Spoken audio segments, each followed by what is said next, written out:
ನಮ್ಮದು ಒಂದು ಸುಂದರ ಕೂಡು ಕುಟುಂಬ. ಅಲ್ಲಿ ನಮ್ಮಪ್ಪ, ನಮ್ಮಮ್ಮ, ನನ್ನ ತಂಗಿ, ನಾನು ಇಷ್ಟೇ ಜನ ಇದ್ದಿದ್ದು. ನಮ್ಮಮ್ಮನ ಹೆಸರು ಲಕ್ಷ್ಮಮ್ಮ ಅಂತ. ನಮ್ಮಪ್ಪ ಊರಿಗೆ ಗೌಡ್ರು. ನಮ್ಮಪ್ಪನ ಗೌಡ್ರು ಅಂತಲೇ ಕರಿತಿದ್ವಿ.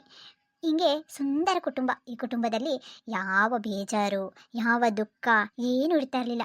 ಏನಾದರೂ ನೋವಾಯಿತು ಅಂದರೆ ನಮ್ಮ 4 ಜನನೇ ಕೂತ್ಕೊಂಡು ಮಾತಾಡ್ಕೊಂಡು ಸರಿ ಮಾಡ್ಕೊಂಡು ಸಮಾಧಾನ ಮಾಡಿಕೊಂಡು ಹ್ಯಾಪಿಯಾಗಿದ್ವಿ. ನಮ್ಮ ಫ್ಯಾಮಿಲಿ ತುಂಬ ಸಾಹುಕಾರು ಅಲ್ಲ, ತುಂಬ ಬಡವರು ಅಲ್ಲ, ಈ ಥರ ಇದ್ವಿ. ನಮ್ಮ ಜೀವನನೇ ಒಂಥರ ಸುಂದರವಾಗಿತ್ತು.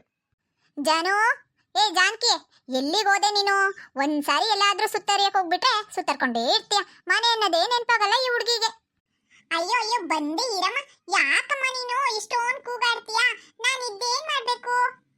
ಎಲ್ಲಿಗೆ ಹೋಗ್ಲಮ್ಮ ನಾನು? ಯಾಕೆ ಯಾವಾಗ್ಲೂ ವಟ ವಟ ಅಂತಾನೆ ಇರ್ತೀಯಲ್ಲ? ಹಿಂಗೆ ಸುಮ್ಮನೆ ಆಚೆ ಕಡೆ ನನ್ನ ಫ್ರೆಂಡ್ನ ಮಾತಾಡ್ಸ್ಕೊಂತ ನಿಂತಿದ್ದೆ ಅಷ್ಟೇ. ಇನ್ನು ಸ್ವಲ್ಪ ದಿನದಲ್ಲಿ ನನ್ನ ಹಾಸ್ಟೆಲ್ಗೆ ಹಾಕ್ಬಿಡ್ತೀರಲ್ವಾ?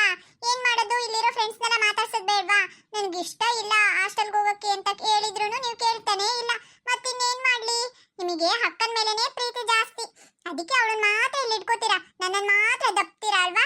ನನ್ನನ್ನ ಯಾವುದೋ ಆಸ್ಪತ್ರೆಯಿಂದ ಎತ್ಕೊ ಬಂದಿದ್ದೀರಾ, ನನಗೆ ಗೊತ್ತು. ನಾನೇ ನಿಮ್ಮ ಮಗಳಲ್ಲ. ನಿಮಗೆ ಏನಾದ್ರೂ ನಮ್ಮ ಮೇಲೆ ಪ್ರೀತಿ ಇತ್ತು ಅಂದಿದ್ರೆ ನನ್ನನ್ನು ನಿಮ್ಮ ಜೊತೆನೇ ಇಟ್ಕೋತಿದ್ರಿ. ನನ್ನನ್ನು ಯಾಕೆ ಹಾಸ್ಟೆಲಿಗೆ ಕಳಿಸ್ತಾ ಇದ್ರಿ ಹೇಳಿ? ಅಯ್ಯೋ, ನೋಡಕ್ ಮಾತ್ರ ಚಿಕ್ಕೋಳು ನೀನು. ಅದೇ ಮಾತಾಡೋಕೆ ಸ್ಟಾರ್ಟ್ ಮಾಡ್ದೆ ಅಂದ್ರೆ ದೊಡ್ಡವ್ರನ್ನೇ ಮೀರಿಸ್ತೀಯ, ಆ ಲೆವೆಲಿಗೆ ಮಾತಾಡ್ತೀಯ ನೀನು. ಅದಕ್ಕೆ ನಿನ್ನ ಹಾಸ್ಟೆಲಿಗೆ ಕಳಿಸ್ತಿರೋದು. ಅಲ್ಲಾದ್ರೂ ಹುಡುಗರ ಜೊತೆ ಮಾತಾಡ್ಕೊಂಡು ಹುಡುಗರಾಗೆ ಇರು ಅಂತ, ಗೊತ್ತಾಯ್ತಾ? ಇಲ್ಲಾದ್ರೆ ಬರೀ ಯಾವಾಗ್ಲೂ ಸುತ್ತರಿಯಕ್ಕೆ ಹೋಗ್ತಿರ್ತೀಯ. ಅಲ್ಲಾದ್ರೂ ಓದಿನ ಬಗ್ಗೆ ಸ್ವಲ್ಪ ಗಮನ ಕೊಡು, ಚೆನ್ನಾಗಿ ಓದು ಅಂತ. ನಿಮ್ಮ ಅಕ್ಕನ ಯಾಕೆ ಹಾಸ್ಟೆಲಿಗೆ ಕಳಿಸ್ತಿಲ್ಲ ಅಂದ್ರೆ ನಿಮ್ಮ ಅಕ್ಕ ಚೆನ್ನಾಗಿ ಓದ್ತಾಳೆ, ಅದಕ್ಕೆ ಕಳಿಸ್ತಾ ಇಲ್ಲ, ಆಯ್ತಾ? ಸುಮ್ಮನೆ ತಲೆ ಅಟ್ಟೆ ಮಾತಾಡ್ಬೇಡ ಜಾನು. ನಿನಗೆ ಈ ಹಾಸ್ಟೆಲ್ಗೆ ಹೋಗಕ್ಕೆ ಏನೇನು ಬೇಕು ಎಲ್ಲ ರೆಡಿ ಮಾಡ್ಕೊಡ್ತೀನಿ, ಬಾ. ನಿನಗೆ ಏನು ಬೇಕು, ಊಟ ತಿಂಡಿ ಇದ್ರ ಬಗ್ಗೆ ಎಲ್ಲ ಸ್ವಲ್ಪ ನಿನ್ನ ಜೊತೆ ಮಾತಾಡಬೇಕು. ಏನ್ ನಿನ್ ಕೈಗೆ ಸಿಗಲ್ಲ, ಇವಾಗಲೇ ನೀನು ಅಷ್ಟು ಬ್ಯುಸಿ ಆಗಿಬಿಟ್ಟಿದ್ಯಾ? ಅಮ್ಮ ಅಮ್ಮ, ನಂಗೆ ಹಾಸ್ಟೆಲ್ಗೆ ಹೋಗೋಕೆ ಇಷ್ಟ ಇಲ್ಲ ಅಮ್ಮ. ನನ್ನನ್ನು ಹಾಸ್ಟೆಲಿಗೆ ಕಳಿಸ್ಬೇಡ ಅಮ್ಮ. ನೋಡಿ, ನೀವೇ ಹೇಳ್ತೀರಾ ನಾನು ಇನ್ನೂ ಚಿಕ್ಕವಳು ಅಂತ, ಮತ್ತೆ ಯಾಕೆ ಹಾಸ್ಟೆಲಿಗೆ ಆಗ್ತಾ ಇದ್ದೀರಾ ಅಮ್ಮ? ಅಪ್ಪನ ಜೊತೆ ಇಲ್ಲೇ ಇದ್ಕೊಂಡು ಓದ್ಕೋತೀನಿ ಬಿಡು ಅಮ್ಮ. ಇನ್ಮೇಲೆ ಯಾವತ್ತೂ ಹಠ ಮಾಡಲ್ಲ, ಸುಮ್ಮನೆ ಓದ್ಕೋತೀನಿ. ಅಮ್ಮ ಜಾನಕಿ, ಯಾಕೆ ಯಾಕೆ ನನ್ನ ಸಣ್ಣ ಮಗಳು ಅಳ್ತಾ ಐತೆ? ಏನಾಯ್ತು? ಅಯ್ಯೋ, ಈ ಲಕ್ಷ್ಮಿಗಂತೂ ಬರೀ ನನ್ನ ಮಕ್ಳು ಬೈಯೋದೇ ಕೆಲಸ ಆಗ್ಬಿಟ್ಟೈತೆ.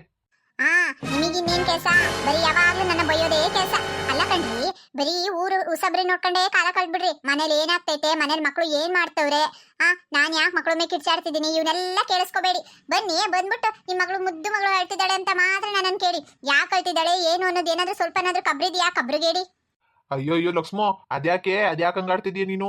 ಅಲ್ಲ, ನನ್ನ ಮಗಳು ಯಾಕೋ ಅಳ್ತಿದ್ಲಲ್ಲ, ಇನ್ಯಾಕೆ ಅಳ್ತಾಳೆ? ನೀನೇ ಏನಾರ ವಟ ವಟ ಅಂದು ಅಳಿಸ್ತಿರ್ತೀಯ, ಅದಕ್ಕೆ ಕೇಳಿದ್ನಮ್ಮ. ಅದಕ್ಕೆ ಇಷ್ಟೆಲ್ಲ ಮಾತಾಡ್ಬೇಕಾ? ನಾನು ಊರಿನ ಗೌಡ ಕಣೆ, ಊರಲ್ಲೆಲ್ಲ ಮರ್ಯಾದೆ ಕೊಡ್ತಾರೆ. ಕಟ್ಕೊಂಡಿರೋ ಹೇಳ್ತೀನಿ, ನನಗೆ ಮರ್ಯಾದೆ ಕೊಡಲ್ಲ. ಅಯ್ಯೋ, ಎಲ್ಲ ಗಂಡಸು ತರ ನಾನು ಆಗ್ಬಿಟ್ಟೆ. ಜಾನಕಿ, ಯಾಕವಾ? ಯಾಕೆ ಮಗ ಅಳ್ತಿದ್ಯಾ? ಏನಾರ ಬೇಕ್ಯಾ? ಬಾಯ್ಬಿಟ್ಟು ಕೇಳವ. ಅದಕ್ಕೆ ಯಾಕೆ ಹಿಂಗ ಅಡಿಯಾ? ಅದಕ್ಕೆ ಯಾಕೆ ಅಳ್ಬೇಕಾ? ಬಾ ಇಲ್ಲಿ, ಬಾ ಮಗ ಇಲ್ಲಿ. ಅಪ್ಪ, ನನ್ಗೆ ಹಾಸ್ಟೆಲಿಗೆ ಹೋಗಕ್ಕೆ ಇಷ್ಟ ಇಲ್ಲ ಅಪ್ಪ. ಇಷ್ಟ ಇಲ್ಲ ಅಂದ್ರೂ ಯಾಕೆ ಇಷ್ಟೊಂದು ಬಲವಂತ ಮಾಡಿ ಕಳಿಸ್ತಿದ್ದೀರಾ? ನಾನು ಇಲ್ಲೇ ಅಪ್ಪನ ಜೊತೆ ಓದ್ಕೋತೀನಿ ಅಪ್ಪ. ನನಗೆ ಹಾಸ್ಟೆಲ್ಗೆ ಹೋಗೋಕೆ ಇಷ್ಟ ಇಲ್ಲ ಅಪ್ಪ. ನಿಮ್ಮನ್ನೆಲ್ಲ ಬಿಟ್ಟು ನಾನು ಹೆಂಗಪ್ಪ ಇರ್ಲಿ? ನನ್ನ ಫ್ರೆಂಡ್ಸ್ ಎಲ್ಲಾರನ್ನೂ ಬಿಟ್ಟು ನಾನು ಹೆಂಗಿರ್ಲಿ ಹೇಳಿ? ನನ್ಗೆ ಹಾಸ್ಟೆಲ್ಗೆ ಹೋಗೋಕೆ ಇಷ್ಟ ಇಲ್ಲ ಅಪ್ಪ. ಹಾಸ್ಟೆಲ್ ಕಳಿಸ್ಬೇಡಿ ಪ್ಲೀಸ್. ನೋಡಿ ನೋಡಿ, ನಿಮ್ಮ ಮಗಳದ್ದು ಅವಾಗ್ಲಿಂದ ಇದೇ ಹಠ. ನಾನು ಹಾಸ್ಟೆಲ್ಗೆ ಹೋಗಲ್ಲ, ನಾನು ಹಾಸ್ಟೆಲ್ಗೆ ಹೋಗಲ್ಲ, ನಾನು ಹಾಸ್ಟೆಲ್ಗೆ ಹೋಗಲ್ಲ, ನಾನು ಹಾಸ್ಟೆಲ್ಗೆ ಹೋಗಲ್ಲ ಅಂತ. ನೀವು ನೋಡಿದ್ರೆ ಎಲ್ಲ ಮೊದಲೇ ಹಾಸ್ಟೆಲ್ಗೆ ಹೋಗ್ಬಿಟ್ಟು ಎಲ್ಲಾನು ಕೊಟ್ಬಿಟ್ಟು ಇವಳನ್ನ ಸೇರ್ಸಿ ಬಂದ್ಬಿಟ್ಟಿದ್ದೀರಾ. ಅಡ್ಮಿಷನ್ ಆಗೋಗಿದೆ. ಈಗ ಹೋಗಲ್ಲ ಅಂದ್ರೆ ಏನ್ ಮಾಡ್ಬೇಕು ನಾನು? ಅದನ್ನ ಮಕ್ಳಿಗೆ ಹೇಳಕ್ಕುವ ಒಂದ್ ರೀತಿ ನೀತಿ ಐತೆ. ನೀನು ತಾಯಿ, ಸುಮ್ನೆ ಹೇಳಕ್ಕೆ ಸುಮ್ನೆ ಜೋರ್ ಮಾಡಿದ್ರೆ ಕೇಳ್ತಾವ? ಮಕ್ಳನ್ನ ಮುದ್ದು ಮಾಡಿ ಪ್ರೀತಿಯಿಂದ ಹೇಳಿದ್ರೆ ಎಲ್ಲದಕ್ಕೂ ಒಪ್ತಾರೆ. ನೀನಂತೂ ಒಳ್ಳೆ ಬ್ರಹ್ಮ ರಾಕ್ಷಸಿ ತರ ಅವ್ರ ಮುಂದೆ ಕಿರ್ಚಾಡ್ತೀಯ. ಹೌದ್ರಿ, ಹೌದು. ನಿಮ್ಮ ಮಕ್ಕಳನ್ನು ನಿಮ್ಮನ್ನು ಎಲ್ಲಾರನ್ನೂ ಸುಧಾರಿಸ್ತಿದ್ದೀನಲ್ಲ, ನಾನೊಂಥರ ಬ್ರಹ್ಮ ರಾಕ್ಷಸನೇ ಬಿಡಿ. ನಿಮ್ಮ ಮನುಷ್ಯಗಾದ್ರೂ ಹೇಳ್ಬೋದು, ನಿಮ್ಮಂತವ್ರಿಗೆ ಹೇಳಕ್ಕಾಗತ್ತಾ? ಅಯ್ಯೋ ಅಯ್ಯೋ ಅಯ್ಯೋ, ನನ್ನನ್ನೇ ಬ್ರಹ್ಮ ರಾಕ್ಷಸಿ ಅಂದ್ಬಿಟ್ರಿ ನೀವು. ಯಾಕಮ್ಮ, ಯಾಕಪ್ಪ? ಅಯ್ಯೋ, ನಿಮ್ದಂತೂ ಯಾವಾಗ್ಲೂ ಕೋಳಿ ಜಗಳ ಇದ್ದಿದ್ದೇ ಬಿಡಿ. ಅಲ್ಲ ಕಣಮ್ಮ, ಮಕ್ಕಳು ಮದ್ವೆಗೆ ಬಂದಿದ್ದಾರೆ, ಈಗ್ಲಾದ್ರೂ ಜಗಳ ಕಮ್ಮಿ ಮಾಡ್ಬೇಕು ಅಂತ ಅನ್ಸಲ್ವಾ? ಇನ್ನೂ ಚಿಕ್ಕ ಮಕ್ಕಳು ತರ ಜಗಳ ಮಾಡ್ತಾನೇ ಇರ್ತೀರಾ. ಬಾರಮ್ಮ, ನೀನೊಬ್ಳು ಹೇಳೋ ಕಮ್ಮಿ ಇದ್ದೆ. ಬಾ, ನಿಮ್ಮ ಅಪ್ಪನ ಮುದ್ದಿನ ಮಗಳಲ್ವಾ? ಏನ್ ಮಾಡ್ತೀರಾ ನೀವಿಬ್ರು? ಹಂಗೇನೆ, ಇಬ್ರು ಅಪ್ಪನ ಮುದ್ದಿನ ಮಕ್ಕಳು. ನನ್ನ ಮಾತು ಯಾರು ಕೇಳಲ್ಲ, ನಿಮ್ಮ ಅಪ್ಪನ ಮಾತೇ ಕೇಳ್ಕೊಂಡಿರಿ. ಅಯ್ಯೋ ಬಿಡು, ಒಲೆ ಮೇಲೆ ಹಾಲಿಟ್ಟು ಬಂದಿದ್ದೀನಿ, ನಾನು ಹೋಗ್ತೀನಿ. ಏ ಜಾನೋ, ಯಾಕೆ ಹೇಳ್ತಾ ಇರೋದು? ನೋಡಮ್ಮ, ನಾನು ಹೇಳೋದನ್ನ ಕೇಳಿಸ್ಕೊ. ನಿನ್ನನ್ನು ಯಾಕೆ ಹಾಸ್ಟೆಲ್ಗೆ ಹಾಕ್ತಿದೀವಿ ಗೊತ್ತಾ? ನೀನು ತುಂಬಾ ಜಾಣೆ, ತುಂಬಾ ಚೆನ್ನಾಗಿ ಓದ್ತಿದ್ಯಾ, ನಿಮ್ಮ ಅಕ್ಕಂಗಿಂತ ಚೆನ್ನಾಗಿ ಓದ್ತಿದ್ಯಾ. ನಿಮ್ಮ ಅಕ್ಕಗಾದ್ರೆ ನೋಡು, ನಿಮ್ಮ ಅಕ್ಕ ನಿನ್ನಷ್ಟು ಚೆನ್ನಾಗಿ ಓದಲ್ಲ, ಅದಕ್ಕೆ ಅವಳು ಇಲ್ಲೇ ಇಟ್ಕೊಂಡಿದೀವಿ. ನಾವು ಅಷ್ಟೆಲ್ಲ ದುಡ್ಡು ಖರ್ಚು ಮಾಡಿ ಯಾಕೆ ನಿನ್ನ ಹಾಸ್ಟೆಲ್ಗೆ ಹಾಕ್ತಿದೀವಿ ಅಂದ್ರೆ, ನೀನು ತುಂಬಾ ಚೆನ್ನಾಗಿ ಓದ್ತಾ ಇದೀಯಾ, ಇನ್ನೂ ತುಂಬಾ ಚೆನ್ನಾಗಿ ಓದಬೇಕು. ನನಗೆ ನಿನ್ನನ್ನು ಡಾಕ್ಟರ್ ಮಾಡಬೇಕು ಅನ್ನೋ ಆಸೆ ಇದೆ. ನೀನು ಆ ಆಸೆ ನನಗೆ ಈಡೇರಿಸಲ್ವಾ ಹೇಳು? ಈಗ ಊರಿನ ಗೌಡ್ರ ಮಗಳು ಡಾಕ್ಟರ್ ಅಂತ ಕೇಳೋಕೆ ಎಷ್ಟು ಖುಷಿ ಆಗುತ್ತೆ ಗೊತ್ತಾ? ಯಾಕೆ ಚಾನು, ನಿನ್ಗೆ ನಿಮ್ಮಪ್ಪ ಇಷ್ಟ ಇಲ್ವಾ? ನಿಮ್ಮಪ್ಪನ ಖುಷಿ ಇಷ್ಟ ಇಲ್ವಾ? ನನ್ನ ಮಾತು ಕೇಳು ಮಗಳೇ. ಜಾನು, ಹೌದು ಜಾನು, ನಿನ್ನ ಖುಷಿಗೋಸ್ಕರನೇ ಅಪ್ಪ ನಿನ್ನ ಹಾಸ್ಟೆಲ್ಗೆ ಹಾಕ್ತಾ ಇರೋದು. ಅಪ್ಪಂತಾನೆ ಯಾರಿದ್ದಾರೆ ನಾನು ನೀನು ಬಿಟ್ರೆ ಅಲ್ವಾ? ನನ್ನನ್ನು ಎಷ್ಟು ಪ್ರೀತಿ ಮಾಡ್ತಾರೋ ಅಪ್ಪ ಗೊತ್ತಿಲ್ಲ ಜಾನು, ಆದರೆ ನಿನ್ನನ್ನಂತೂ ಅಪ್ಪ ಕಣ್ಣಿಂದ ರೆಪ್ಪೆ ಥರ ಜೋಪಾನ ಮಾಡ್ತಾರೆ ಜಾನು. ನನಗೂ ನಿನ್ನ ಯಾರಿದ್ದಾರೆ ನಿನ್ನ ಬಿಟ್ರೆ ಅಲ್ವಾ? ನಾನು ಓದ್ಕೊಂಡಿದ್ದೀನಿ ಜಾನು, ನಾನು ಬಿಟ್ಬಿಟ್ಟು ಯಾವುದಾದ್ರೂ ಕೆಲಸಕ್ಕೆ ಸೇರ್ಕೋತೀನಿ. ಆಮೇಲಿಂದ ನಾನು ನೀನು ಇಬ್ಬರು ಇರೋ ತನಕ ಅಪ್ಪನ ಚೆನ್ನಾಗಿ ನೋಡ್ಕೊಳ್ಳೋಣ ಅಲ್ವಾ? ನೀನು ಅಪ್ಪ ಹೇಳಿದ್ಕೆಲ್ಲ ಆಗಲ್ಲ ಅಂತ ಅಂದ್ಕೊಂಡು ಅವರಿಗೂ ಬೇಜಾರು ಮಾಡಿ ನೀನು ಹೊತ್ಕೊಂತ ಕುತ್ಕೊಂಡ್ರೆ ನೀನು ಅಪ್ಪನ ನಾಳೆ ಹೇಗೆ ನಾವಿಬ್ಬರು ಚೆನ್ನಾಗಿ ನೋಡ್ಕೊಳ್ಳೋದು ಹೇಳು? ಅದಕ್ಕೆ ಜಾನು, ಅರ್ಥ ಮಾಡ್ಕೋ, ಹಾಸ್ಟೆಲ್ಗೆ ಹೋಗು. ಅಲ್ಲಿ ಹಾಸ್ಟೆಲಲ್ಲಿ ಹೊಸ ಹೊಸ ಫ್ರೆಂಡ್ ಆಗ್ತಾರೆ, ಅವ್ರ ಜೊತೆ ಎಲ್ಲ ಮಾತಾಡು, ನೀನು ಖುಷಿಯಾಗಿರ್ಬೋದು ಜಾನು. ಸರಿ ಅಕ್ಕ, ಹಾಗಾದ್ರೆ ನಾನು ಒಪ್ಕೋತೀನಿ.